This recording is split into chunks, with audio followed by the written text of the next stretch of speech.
It would be. I'm here with Adam Gabel. Hey, what's going on? I don't know if they're ever going to hear your voice because it's so That's crazy. all right. I've been on tape before. People instantly turn it on. So we're here on like leg one of the Comedy's Best Kept Secret tour. Pleased to be here. Yeah, you should be.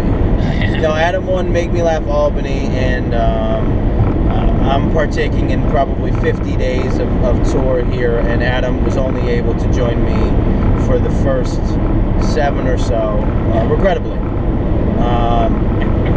Because there was a lot of shows that I definitely wanted him to be a part of. So this first leg, we tried to make it have as much value as it could, because it's kind of the lazy leg, because it was the closest one. It was supposed to be the starting point. The starting point was actually supposed to be Friday, and I tacked shows on Monday, Tuesday, Wednesday, and Friday, Saturday, Sunday. So I made it make sense and made it worthwhile for him to come. But here we are. Definitely worthwhile. So we're driving 10 hours right now to Lexington. No show tonight. We're going to do an open mic and let everybody in Lexington know how fucking Great we are. good it is to be a comedian in New York. So yeah, man. I do want to see where this conversation goes, and it's going to give me a good idea of what kind of how a lot of our conversations are going to go for the rest of the 10 hours. But I'm trying to figure out the intersection of God and prisons. The intersection of God and prisons. Yeah. Do you believe in God? I don't believe that we're supposed to know. I consider myself an agnostic. Okay, but what is it? Okay, so break it down again for me, because everybody's been redefining what they think agnostic is, and I don't think there's a standard definition anymore. That would be true. I probably have not done enough research to call myself anything. Fine. Do you believe that there's a thing? Yeah, I think so, probably. And but I don't think we're made to understand it. Okay, I think it's very overly confident. So okay, so people to think that we're supposed to know. right, the word that everything's not just haphazardous. I mean, look at it, man. We're just apes that figured out how to make coffee. Coffee's good, man. Coffee's great. So you think somebody made us and deliberately left a piece of understanding out? I don't know about deliberately left a piece of understanding. Again, I think that. How can you think that we're not made to understand? And then isn't that? I think perhaps we're just a byproduct of something else. Okay. Or maybe not. I mean, that's fair. When I definitely ask for things, hope that something will direct my life where I want it to go. Okay. But I think it's fairly, I don't think that thing really gives a crap about me at all. Okay. Interesting. So you believe more in God than some people do, but less in God than others. Certainly most. I think I believe in God less than most. You believe that but the people that want to not believe in God want to go the route where they're like, I don't believe there's nothing. Like, it's just nothing. Nothing is nothing. You die, it's nothing. You live, it's nothing. I think that's my understanding of an agnostic versus an atheist. An atheist is just as confident that there is no God as there is, as a Catholic is that there is a God. To me, that's incredibly hypocritical. How can you be so confident that there is nothing out there? Yeah, and it is weird because there is such a thing as like organized atheism. Yeah, it's very strange. Yeah. A bunch of people get around, meet once a week. They do all the things. They read a book about how nobody cares about it. Right. This week's reading is from Apathy 1712. So yeah, that's where I have a problem as well. Okay, so do you believe in prisons? Do I believe that they exist? Yes, I believe. I've seen them. I have never been in one myself. Do you believe? You've never been in one? No, I've never been in a prison. Have you ever been at one? Like is it Folsom Prison Blues? Like at a prison? No. What do you mean, like visiting somebody? Yeah, like just the phone? You said you've never been in one. No, I've never been in a prison. I've been near them. Prison, not on my bucket list. Not on my list of things. This is the places I'd like to. Alaska, Rome, Sing Sing, not on the list. Okay. Is Sing Sing still in effect? I would assume so. I mean, I like all your basically I think all your references come from vaudeville for some reason. Well, again, you haven't seen enough of my jokes. I think you have a vaudeville brain. Right, exactly. I carry a hook around with me, so like you could just pull a hook right off the stage. Little Bo Peep. I didn't show that to you. and it folds up. The other end is the selfie stick. Okay, so but do you believe? Yeah, do you believe in the concept of prisons? Do I believe that putting somebody in a prison is a good way to handle an indiscretion? Yes, I do. Because why? Because if somebody goes out there and kills one person, yep, and you're like, wow, that sucks. Like, that's a terrible thing. Yeah. This person now doesn't. All of the people within the circle of that person who's dead have now lost that person, and then that criminal goes out and does it again. You don't want them to do it again. So I got a lot of opinions about this. Okay, so you believe in imprisonment? Yeah, I think it's as a precautionary tale. So you have kids. I do have kids. I have 2 kids at home. Do you beat your kids? Do I beat my kids? Yeah. Well, I try not to. Do you beat your kids? No, I don't beat my kids. So it's tough. It's tough in 2017 to beat your kids. Yeah, I suppose it is. Okay, but I mean, I never wanted to beat my kids. I got beat. So all right, and not like it's not there was no like calling the it's just like that's what you're Italian, like that's what they did. Right. That's what made sense. That's how they handled it. Okay, but would you, if you caught your kids stealing, would you lock them in your basement for 2 months and give them meals? I think when I give them meals, like if I'm going to lock them in the basement for 2 months, why am I going to give them meals? That defeats the whole purpose of the punishment.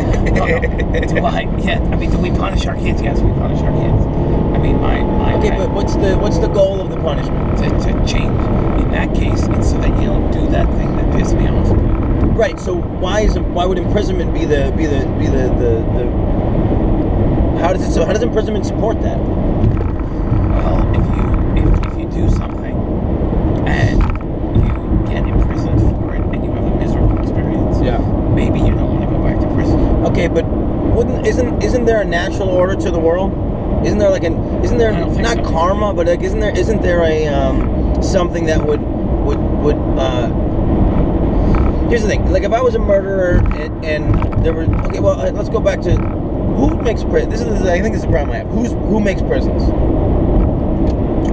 Who makes them? I think that they should be run. Who created prisons? Who created prisons? I don't know. Some caveman must have locked up in a cave at some point. Put a bunch of no, seriously, like kings. I didn't realize that I was going to need to do research. Here I am thinking about what my jokes are going to be. I'm just trying to talk. You got 9 hours before you have to tell one joke. I'm just trying to talk to you like kings, I think. Sure, probably rulers before kings. Probably before kings. Earliest society, Sumerian society. Some civilization, some person in charge, and then they made up rules that may or may not had to do with God, some intersection of God. Sure. That you can't do, and if you do them, then you go to this place. Well, but I think that in that case, you're talking about a historical time when government and religion were tied together in such a way that I think you have to take God out of that equation. No, I think the whole question is about God, because I think God is the thing that's controlling all this. Because the fear of God is what we think keeps people in line. I don't think about that. Or now we think prison is the thing that keeps people in line. No, I don't beat my kids because it's not the right thing to do. Okay, I don't want to beat that's my fine. kids.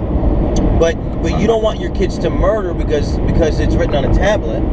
Well, I don't want my kids to murder because at some point I plan to retire. And if they're in jail, I mean, who's gonna go get my pills? But they only go to jail because we decided that it's not okay for poor people to murder. Okay, well that's a different conversation. Poor people versus rich people. So how many? The thing is, in the king's prison, the king can't go to prison in his own prison. Yeah, exactly. And that's still the system we have, right? I think rich people don't go to jail. I think to a certain extent you're right. Not you can't say rich people don't go to jail because Bernie Madoff is in jail. Yeah, and every he ripped off rich people, so yeah, right. Rich people who rip off poor people, rich people who kill. They made Bernie Madoff into a poor person. Every piece of conversation that we did was he shouldn't have been anywhere near any of this money. He's just a low life sleazeball. He's not on our level. So they still put a poor person in jail. And they made sure that he was poor when they put him there. Although I think his kids are fine. I think he took care of his kids. And, he got so much money that they couldn't keep track of it. Yeah. But rich people don't go to prison. And rich people can basically do the thing. The rulers can do the things. Right, exactly.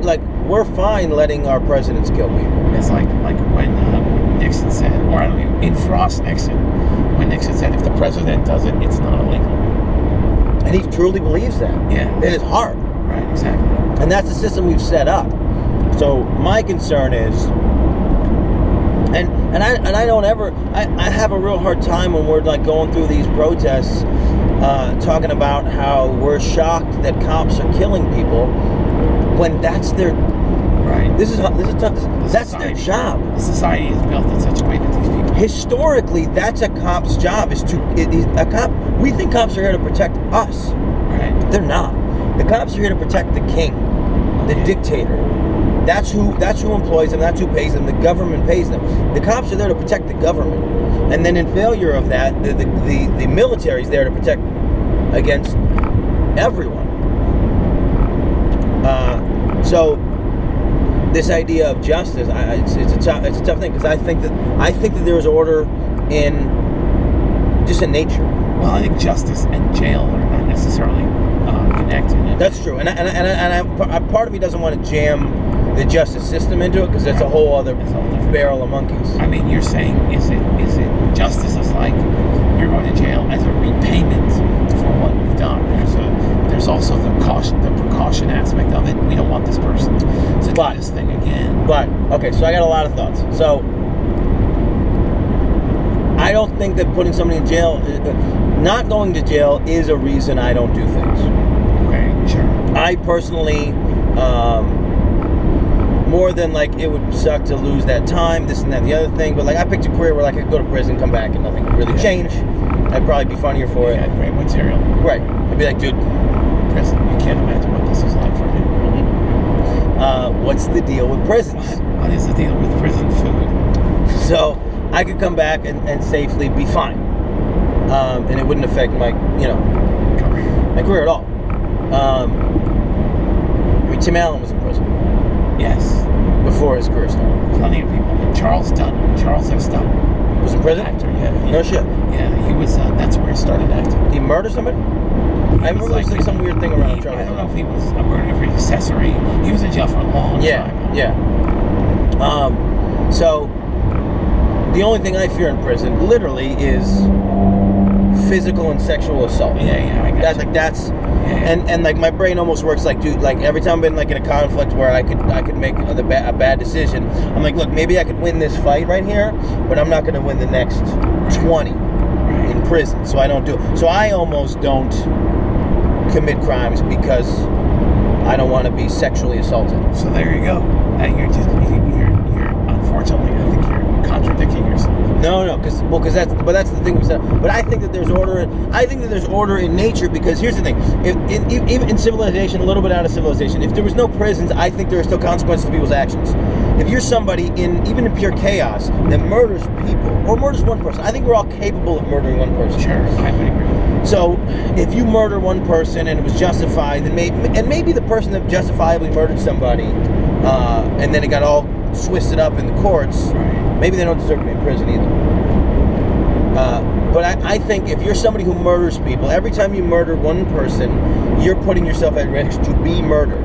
Sure. Your risk of being murdered is so much higher than my walk-around risk of being murdered, because you're trying to murder someone, and they're going to try everything in their human ability not to be murdered, and that usually would be murder. You're not speaking of like retaliation. No. So that's step one. I see. While you're murdering, that person could murder you. I see. High risk already. Right. Just from like Vegas odds probability. Right. I'm gonna murder you, but you could also murder me. Fine. Now you murder a person. Right. Okay. If you're a person who murders a lot of people, you're like, oh, I like that. I'm a serial killer, which is again down to Vegas odds. Very few of them in history. Right. I mean, we know them all by name. I mean, there's a dozen maybe of serial killers. Serial killers. And we're not talking about war barons and people that were killing people, or even genocide. Just people that were like, this would be fun. Wayne Gacy. Sure. Right. Jack the Ripper. Elway Sniper. I understand what you're saying. Yeah. Well, I think there's a difference I think a killing spree doesn't make a serial killer. Oh, okay. I think that's a completely different emotional response. Because to kill once, especially those people don't. There's not a lot of. No, the belt-based sniper was multiple times. I guess that's true. Yeah. But that was a low risk. I don't know. I don't want to say this because it's a little rough, but that's a low risk thing. I see what you mean. That guy's not as likely to get shot while he's 500 feet away. Plus, I think his goal was always to, once he was cornered, just kill off himself. Right? He killed himself. It was just something to do. So on the spectrum, if you're a serial killer, so every time you kill, so if you end up killing 10 people, that's you putting yourself at risk 10 times. Right. Alone. So you're already at a higher risk for the universe to give you murder back. Now, let's branch off. Now you've killed 10 people. In any society situation, like, the chances that nobody knows that you've killed 10 people is pretty slim. Right. Somebody knows. Right. Or you killed 2, whatever it was, the people that you killed. Or if you were just somebody who thought that it was cool to kill people. Like, let's take the serial killer out again. Let's just say you were somebody who thought it was cool because you killed one person and it was like there was no consequences. You're like, you didn't like what I wanted, so you killed them, nothing happened. That's more in the open. So then now you're into the thing where there's retaliation, there's revenge. So now you got, for every 10 people that you killed, you got 10 people around those people that are trying to kill you. So now you have 100 people that were in a society where murder's not illegal. You will still be murdered. So there are still consequences to your actions. So you still have to be a good person. Just in the same thing. Just if you're like a dude who robs people when it was cool to rob people, even if you were the king, you weren't going to go to jail, people will stop trusting you and they would stop doing business with you because they're like, yeah, you can't work with Brian. He fucking robs you. Right. So there is a natural order in any of these things. Even in civilization, even in pure chaos, even in even in the animal kingdom, you have to mitigate risk. And it's kill or be killed on some level, but it's also, stronger, faster, smarter.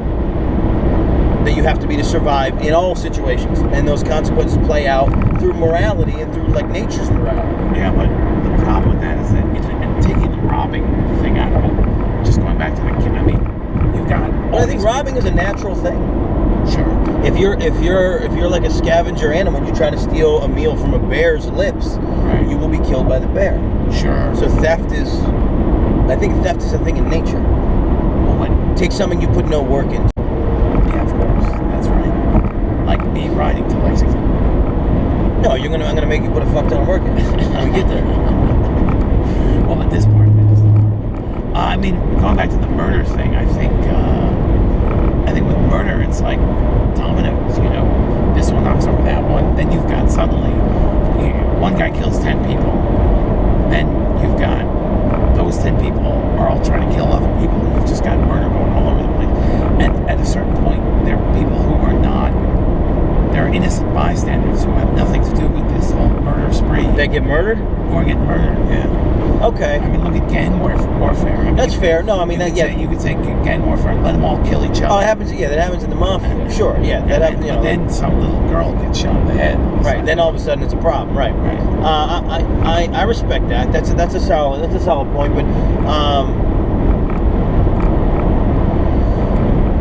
But in the situation where there's prison, I mean, what are we changing? Well, we're making it a higher risk to murder somebody because now you have retaliation, you have being murdered, and you have having your life also be taken away by the government by them putting you away forever. Well, if you go to if your family member gets murdered and the murderer goes to jail, you're not seeking out further retaliation, and either that person lives the rest of their life in jail and dies at 95 as the librarian in the jail, or they get killed in the jail by another inmate. So who did we do right by? We did right by society? I think in that situation we did right by society because what we're doing is we're ending the cycle of violence. Because now we're just hiding it in a different place. Because what you're describing, the part where there's all the retaliation and innocent bystanders, I mean, you're literally describing prison. Yeah, except in theory, I mean... In theory, it's bad people that are dying, so we shouldn't care about them, but that doesn't, a person's still a person, right? Well, but that's why you put the murderers together and you put the Bernie Madoffs together. That's why you put the murderers together and you put the robbers here and you put the,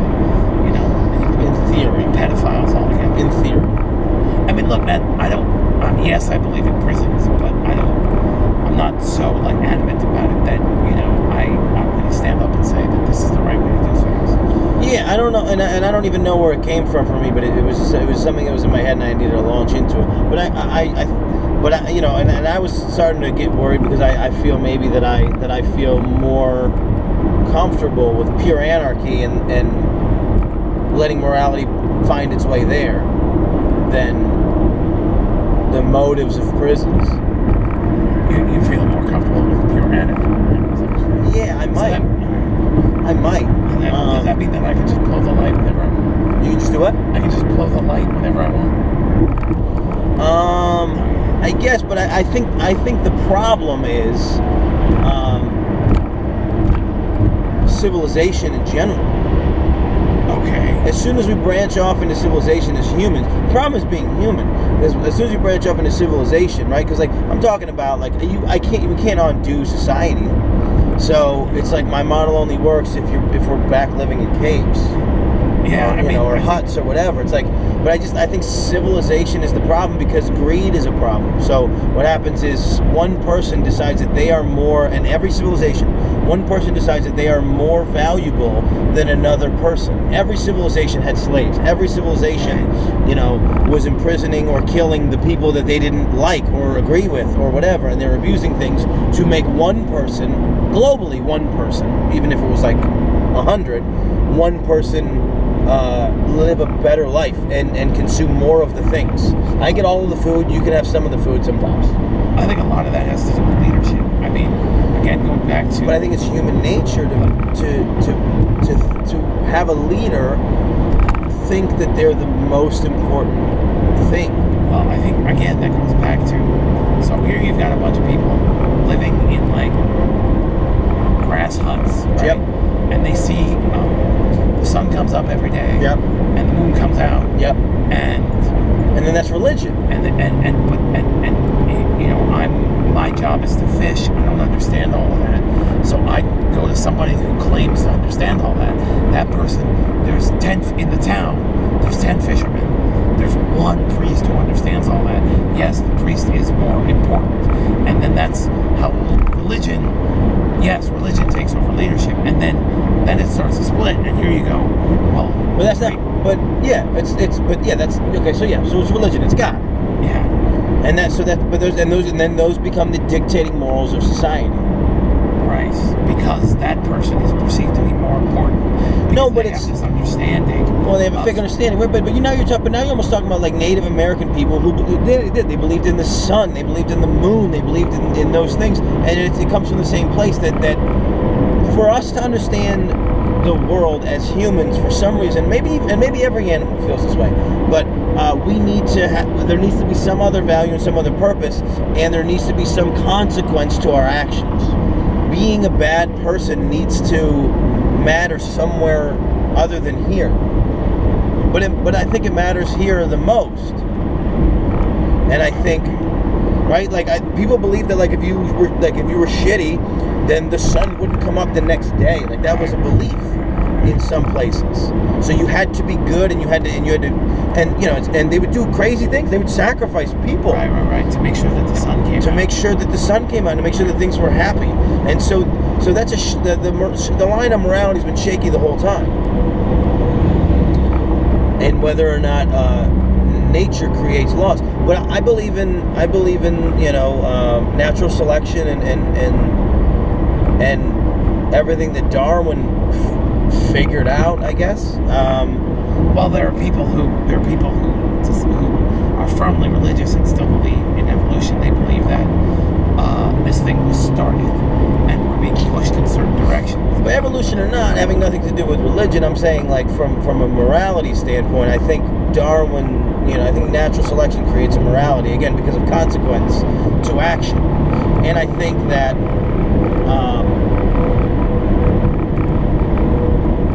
forgot where I was going to go with this. So you're hopping about religion.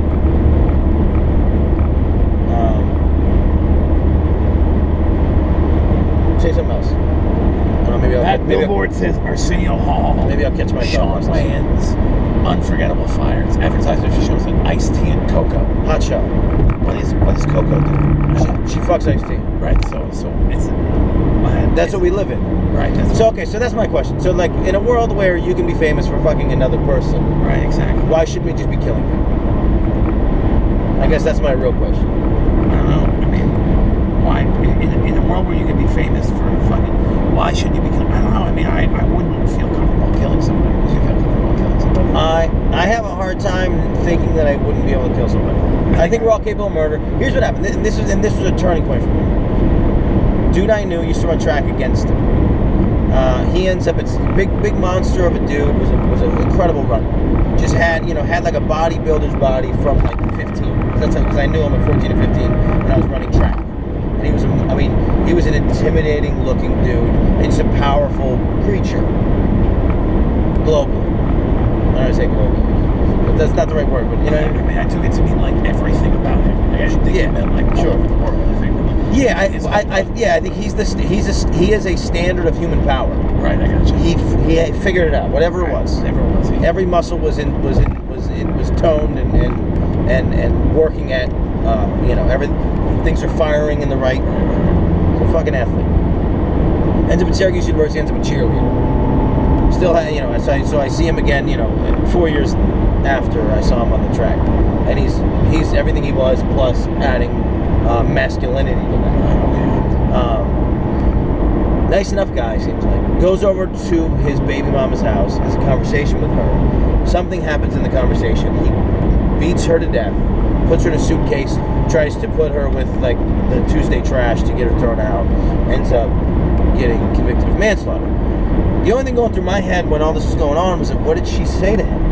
Right. What was the turning point? Yeah. I need to know that moment so that I can avoid it. What's in his life? Like, wow, what do I need to identify that somebody could say to me that I'm just like, you're dead now? And I just, because like, I guess from the standpoint of like, I believe strongly that he probably accidentally killed him. Yeah, sure. He's a powerful creature. Sounds like. He could kill me with his bare hands very easily. Sounds like it was an accident. So I think that's the scope that I put it in. That like a couple, like if he just hit her and she hit her head, she's dead. And then now he's in panic mode trying to hide a body. So I think we're all capable of murder. I do think that prisons have some level of effect on society, because I also think that like if you murder one person and you get away with it, you are far less likely to murder again, because it still is shitty to get caught murdering people. So getting away with murder is also a deterrent. Yeah, I don't think there's a lot of situations where you get away with murder. Well, but if there's no penalty, then you're not. I don't foresee a lot of situations where like you murder somebody, then it's a crime of passion, right? You murder somebody and then you're just like, you think you're omnipotent now. I think you're like, well, this is real close. Got my skin of my teeth on this one. I mean, I'm sure there are cases. But again, that is all based on the idea that there's some penalty. Right. There is some penalty. If there's no penalty, you're not getting away with it. You're just doing it. And you're getting away with it, but you're not. You don't feel like, wow, I can't believe I got away with that. No, I'm saying if there's no penalty, yeah, then maybe. But I don't think there's a situation where there is no penalty. I think in nature there are penalties for the things that you do. But it's hard to codify. It's hard to say like, oh, well, I killed somebody and then my car got stolen. You can't necessarily say. Well, that's not nature. In nature, there's no cars. Right. You know what I mean? So it's like, I'm saying there's a risk every time you murder somebody. Everywhere in the animal kingdom, every time you murder somebody, there's a risk to that. Every time you do wrong upon something else, there's a risk to that. And I don't know that there is such a thing as like pure evil in nature. Can you think of pure evil in nature? Well, what's the definition of evil? That's tough. I don't know. Pure evil. Define it. Hurting somebody for the joy of hurting somebody. Probably there is. I mean, wouldn't you say that like those? What's his name? The guy, the first serial killer, the guy who opened the hotel, the Chicago World's Fair in 1917. You know about this guy? So carry on. I don't know. I'm going to catch up when or not. When we get there. Jeez, I can't remember what his name is. He built a hotel that trapped people and killed them just for the joy. He had like gas. There was one room where like he would feed gas into the. Okay, but now let's say, but so this is an outlier of a human. Like this is a human. Fuck you, dude. Box me in. That's one human, and if you believe at all in any level of psychology or psychiatry, some conditions created that. Right. But is there any? But like he was a human at one point. So I see what you mean. Like, is there an example in nature of anything that's purely evil? Like naturally. Like, yeah, like there's like a parasite. Yeah, but a parasite also dies if it kills the host. So there are consequences. Parasite's different because a parasite is doing it to survive. That's not it's doing it to survive. But we're all doing it to survive. I don't know. But I don't think there's anything in nature, and I don't think that there was never anything in nature. I think there were things in nature like parasites that were like, and then they were killed by nature. Like I don't think pure evil can exist in nature. Is I think what I'm saying. Because there will always be some level that nature will take care of that. But you're not wrong, because I think humans are the closest to pure evil. Pure selfish energy. Yeah, well, that there is, and we will die with this planet very soon because there won't be any water. Very soon there won't be any water. Any drinkable water. Very soon.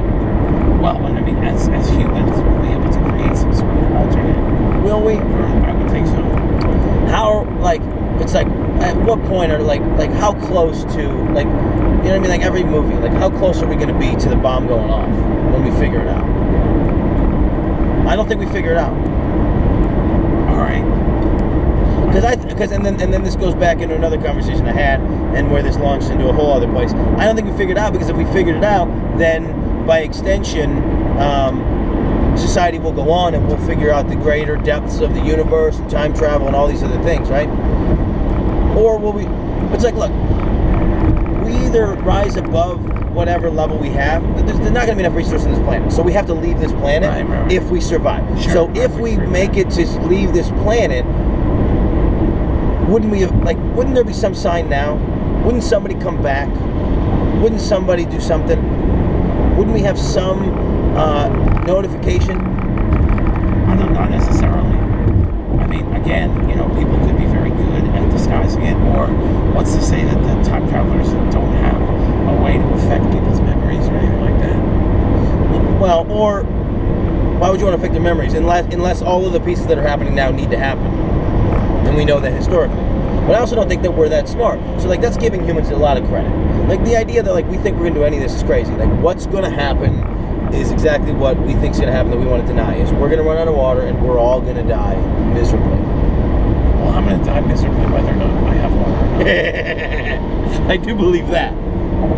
But the problem is that we think that we're omnipotent creatures. Like, that's the problem with humans, is we don't appreciate our lifespan. I think that that's what I was going to say about Darwinism. But go ahead. No, I want to hear what you were going to say about that. We invented medicine. Kings invented medicine because we want to be immortal. Right. So now we're leaving people around. We're leaving people in society that maybe should have died, and we're trying to be God. Sure. By controlling the lifespan. Well, yeah, I mean, definitely, if we can control the lifespan, then suddenly everybody lives. But so now we have way too many people. We're sucking the planet dry. Yeah. And we're all going to die. So come see us in Lexington tomorrow night, 7 o'clock and 9 o'clock. I wanted you to do it so bad. I'm glad I took the cue. So yeah. So these are the conversations I've been having with girls I'm trying to go on dates with. And this is why the dates aren't going well. Jack, please. Because it becomes an argument. Because here's the problem. They start arguing a point that they don't even believe in their heart. Yeah. And that they don't have enough information for. And I'm pretty, like, I'm trying to ask questions that are balanced. But I might be skewing towards a certain direction while I'm having the conversation. I'm also loud. Yeah. So then it becomes this thing where they think I'm yelling at them. And I'm like, I'm not yelling at you. And then I'm yelling about how I'm not yelling. And I'm Italian, and it's the whole thing. It also seems like you don't live your life like worrying about all this shit. It's just part of your conversation. It's not like you're one of these. Yeah, I don't care that much. People who can't be around somebody who doesn't these thinkings. But maybe I'm getting there. Maybe. So we have a small global problem, and I keep trying to decide how to handle it. But we don't have any gas. Okay. And I should have stopped 2 exits ago. And now I don't really know this road well enough to know if there's going to be gas coming up. So there's a small possibility that we run out of gas. I think there's a blue sign up there that might be for us. Cool. That says Allentown exits. Yeah. Amos Avenue, mile. So there should be gas at all these places. There should be gas at least some. Are we in Allentown, Pennsylvania right now? I would think that we did cross into Pennsylvania. Oh, no shit. Oh, we're definitely near Allentown. That's crazy. Yeah. So this was one of the plans maybe was to stay with a friend in Allentown, Pennsylvania to break up the drive. But since I can theoretically make the drive. Now, honestly, I'll be honest with you. I'm way underslept from where I was hoping to be. Okay. Because I didn't sleep Monday night. I didn't sleep Saturday night for some of the reasons we talked about. Barely slept Sunday night. No, didn't sleep Friday night. Barely slept Saturday night. So everything that I was telling you about happened Friday. Right. Barely slept Saturday. Didn't sleep enough Saturday, and then barely slept last night. So if at some point, did I ever ask you if you have a driver's license? You did ask me if I have a driver's license. I think I assured you that you were not going to drive. Yes. But in the emergency where I'm like, dude, are you comfortable driving? The last time I drove was 2011. So no, that's fine. I'll just stay awake. I honestly don't foresee it being a problem, especially if we can keep talking about prisons for 9 hours. If you wanted to, in all honesty, if you wanted me to drive, I could drive. You would need to pay attention for the first little bit. It's not like, all right, you're driving and then I'm going to sleep. I honestly think you're fine. Was there a period of time in your life where you were driving? Yes. Yeah, you're fine. Because I didn't drive for like 10 years. See, each exit kind of feels like it's like we're never getting back if we get off at it. Just like look for like what would be gas stations. All right. Do you see any? Like that? Like this is not a real exit, right? No, but there's a Home Depot. I bet there's gas at the Home Okay, so whatever that one is. That's 57 right there. Is that this one? You think? I think so. I think it's the next one. All right. See, but it's like I hate missing it too. I mean, there may not be gas at the Home Depot, but there might be. I mean, it's enough of a place where there should be gas. But like, look, it doesn't look like there is. What are these roads? Where are we? I guess. I mean, this is civilization. So either way, we need to get off of one of these exits. Yeah. So let's do that. And then, look, if it adds 10 minutes, 20 minutes, it's like, I don't know. Today was rough, and like I jammed a bunch of stuff into not being ready for this trip. And so now it's like, honestly, if we miss an open, like, we set it up so like the only thing we could possibly miss is an open mic. Right. So if we miss an open mic, I'm sorry, I'm not sorry. Sorry, not sorry. Yeah. Yeah, that's why you were talking about driving 10 hours and then doing two shows tomorrow. I was like, I can't imagine how you could do that. I can do that. I mean, that would be exhausting for me, and I'm just sitting there. Yeah, I can do that. I'm okay with it. But it's like I've conditioned myself. Like I'm at the position now where like I can be like ready to go to bed and then go drive for 4 hours. All right, that's cool. It is and it isn't. But it's like there's just something about the drive part that doesn't affect me because I've been doing it so much. Right. I mean, I just drove to we drove to Alaska 2 years ago with them, but we just drove to Portland and we did it in like 3 days. So I was doing 16-hour days. Wow, It was insane. And then and we had to add 3 and 4 hours. Now, when you're driving to the entirety of the country, adding 3 or 4 hours for some reason doesn't matter anymore. Not a big deal. Yeah. So we had to add 3 or 4 hours a couple times because there was like 24 inches of snow like in whatever area we're about to drive through. And like I'm obviously not gonna drive through 24 inches of snow, but then it's like your choices are Colorado, Montana, Wyoming. There's no good weather in December. Right. You're fucked. No matter what you do, you're fucked. You're taking risks no matter what. Yeah, like we ended up in Butte, Montana, negative 9 degree weather, which cars barely function in negative 9 degree weather. All right, keep your eyes peeled. You got to tell me whether we're going left. Shell right there. Perfect. Right. Nailed it. All right, so we're good. This is pretty easy right back on. So we're good. We're in good shape. All right, so we got 40 minutes here. Let's just put a little hat on this thing. All right, cool. Like a yarmulke.